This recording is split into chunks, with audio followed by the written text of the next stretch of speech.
कुछ दिन बीमार रहने के बाद अब फाइनली मेरी तबीयत थोड़ी-सी बेहतर हुई है। मैंने स्टोरी लगाई थी कि मैं डॉक्टर के पास हूँ और मुझे एंटीबायोटिक्स मिल गया, तो मुझे बहुत सारे डीएम्स रिसीव हुए थे और मोस्टली उन्हीं के डीएम्स थे जो न्यू कमर्स थे जर्मनी में, जिनको आइडिया नहीं हो रहा था कि उन्होंने डॉक्टर के साथ अपॉइंटमेंट कैसे बुक करनी है। ये वीडियो आप लोगों को बहुत ज़्यादा हेल्प करने वाली है। सबसे पहले ये चीज़ समझ लो कि अगर आप जर्मनी में आ गए तो आपको 4 किस्म के डॉक्टर्स की ज़रूरत है। सबसे पहले हाउस आर्स्ट, जिसको हम फैमिली डॉक्टर भी कह सकते हैं, ये मेडिकल का डॉक्टर होता है। दूसरा आपको डेंटिस्ट चाहिए होता है, जिसको सानार्स्ट बोलते हैं। तीसरा अगर आपके बच्चे हैं तो किंडर आर्स्ट, कुछ केसेस में किंडर आर्स्ट और हाउस आर्स्ट एक ही होता है। और चौथा, अगर आपको कोई खास किस्म का मेडिकल इशू है तो रेलिवेंट डॉक्टर, और अगर आप खातून है तो गायनेक आपको लाजमी चाहिए होती है। और जर्मनी में अगर आपको अच्छा डॉक्टर मिल जाए ना तो समझ लो आपकी लॉटरी लग गई है। सबसे पहले आपने गूगल मैप्स पे हाउस आर्स्ट फाइंड करना है, ठीक है। अगर आपका फ्रेंड आपको कोई रिकमेंड करता है ट्रस्ट वर्दी डॉक्टर तो well and good. Online platforms भी होते हैं जहाँ पे आप ऑनलाइन बुकिंग करते हैं, जैसे डॉक्टर लैब। जरूरी नहीं है कि हर डॉक्टर को यहाँ पे इंग्लिश आए, बहुत सौ को नहीं आती है इंग्लिश यहाँ पे। अब जब आप अपॉइंटमेंट बुक करने के लिए कॉल करेंगे ना तो ज्यादातर चांस यही है कि वो कहेंगे कि हम नए पेशेंट्स नहीं ले रहे इस वक्त, लेकिन आप अगर ट्राई करते रहे तो आपको अपॉइंटमेंट मिल जाती है। छोटी सी ट्रिक इसमें यह है कि आपने, अगर आपको खुद अभी जर्मन नहीं आती ना, तो आप अपने किसी फ्रेंड को बोलेंगे वो आपके बिहाफ पे कॉल करे और एक फ्लुएंट जर्मन में बात करे। बेशक उसको इंग्लिश आती ही क्यों ना हो, लेकिन आपने इंग्लिश पे बात नहीं करनी है, क्योंकि जर्मन खामखा इरिटेट हो जाते हैं इंग्लिश का सुन के। ज्यादातर यही होता है, कुछ केसेस में ऐसा नहीं भी होता है, हर किसी का अपना एक्सपीरियंस होता है, क्योंकि जिसने आपको अपॉइंटमेंट देनी है वो तो रिसेप्शनिस्ट पे बैठी हुई कोई खातून होंगी, इसलिए उनको इरिटेट नहीं करना है हमने। दूसरी ट्रिक मैं आपको ये बताऊंगी कि आपने कभी भी उनको अपने 4 से 5 मसले नहीं बताने, एक छोटा सा मसला उनको बताना है, ठीक है, और बहुत ज्यादा प्रेशराइज नहीं करना है कि अभी मकसद हमारा सिर्फ उनके पास एंटर होना है। फॉर एग्जाम्पल, आप उनसे शुरू करें कि मेरी कमर में दर्द है या मुझे बहुत फटीग रहती है, तो मैं चेक कराना चाहता हूँ कि क्या मतलब क्या मसला है मेरे साथ ना, तो आप, वो हो सकता है आपको अपॉइंटमेंट दे दें। लेकिन अगर आप बहुत सारे मसले बताओगे तो वो कोशिश करेंगे कि नहीं, इसको साइड पे करते हैं। तीसरा, आपने गौर से उनकी बात सुन लेनी है। कभी कभी ऐसा होता है कि वो आपको बोलते हैं कि ये सिर्फ हम वन टाइम आपका चेकअप कर रहे हैं, दैट मीन्स कि वो परमानेंट आपको पेशेंट नहीं लेंगे। लेकिन अगर उन्होंने सिंपल अपॉइंटमेंट दे दी तो फिर यही चांस है कि आप उनके पेशेंट रहेंगे। दूसरा, मेरा लड़कियों को ये मशवरा है कि वो इस चीज को फॉर ग्रांटेड ना लें कि अगर आप एक सिटी से दूसरी सिटी मूव हुए हैं या पाकिस्तान से इधर आए हैं, चाहे आपका जो मर्जी वीजा स्टेटस है, मैरिड है या अनमैरिड है, लेकिन प्लीज एक गायनेक रखें अपनी। किसी भी मकसद के लिए आप वहां पे चले जाएं, लेकिन आपने गायनेक के पास एंटर जरूर होना है, क्योंकि बहुत दफा ऐसा होता है, मुझे भी अब तक हालांकि कितने सारे डीएम्स आ चुके हैं कि उनको गायनेक नहीं मिल रही,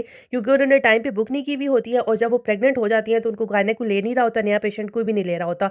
इवन मैं अगर आपको अपनी मिसाल दूं ना, तो मुझे 6 महीने बाद की अपॉइंटमेंट मिली थी, और अल्लाह के हुक्म से वो जो 6 महीने बाद मेरी अपॉइंटमेंट थी ना, वो मेरा पहला प्रेगनेंसी का चेकअप था। जस्ट इमेजिन कि आपने बुक ना की हुई हो और आपके साथ कुछ ऐसा वैसा हो जाए, तो फिर आप क्या करोगे। जर्मन असल में सेल्फ हीलिंग को बहुत ज्यादा अहमियत देते हैं, इसलिए जो पाकिस्तानी और देसी होते हैं वो थोड़ा सा अनसेटिस्फाइड रहते हैं उनसे। में सबसे इंपॉर्टेंट बात कि जब आप कॉल पे अपॉइंटमेंट बुक कर रहे होंगे तो आप उनसे पूछ लेना कि मेरी ये वाली इंश्योरेंस है तो क्या आप एक्सेप्ट करते हैं। ज्यादातर ये होता है कि वो एक्सेप्ट करते हैं पब्लिक इंश्योरेंस, लेकिन हमेशा हमेशा पूछ के जाएं तो ज्यादा बेहतर रहता है। It's better to be on the safe side. जब आप फर्स्ट टाइम जाएंगे तो अपना पासपोर्ट या कोई आईडी भी लेके जाना है, इंश्योरेंस कार्ड तो लेके जाना ही जाना है, लेकिन ये भी आपने लेके जाना है। बाकी की रेलिवेंट बातें मैं अगली वीडियो में बताऊंगी। Okay, bye.